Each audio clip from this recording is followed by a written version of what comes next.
সালাতে দোয়া কবুল হয়। সালাতে দোয়া কবুলের 3 জায়গা। একটা হচ্ছে তাকবীরে তাহরিমার পরে আমরা সানা পড়ি না, আমরা তো একটা পড়ি। আল্লাহর হাবিব সুন্নাহ এবং নফল নামাজে আরো পড়তেন সানা, ওই দোয়া কবুল হয়। 2 নম্বর জায়গা সালাতে সেজদায় পড়ে দোয়া করলে কবুল হয়।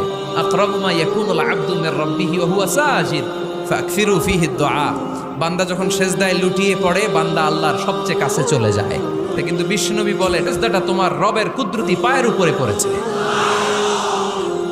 সেজদায় পড়ে দোয়া করেন। সালাম ফিরানোর আগে বিশ্বনবী দোয়া করতেন, লা ইউসাল্লিমান্না আহাদুকুম হাত্তা ইয়াতাআওয়াযা মিন আরবা'a।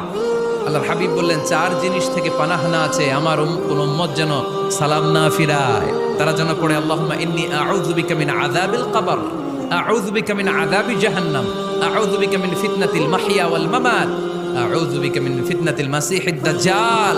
আল্লাহ কবরের আযাব থেকে বাঁচাও, আল্লাহ জাহান্নামের আগুন থেকে বাঁচাও, আল্লাহ জীবন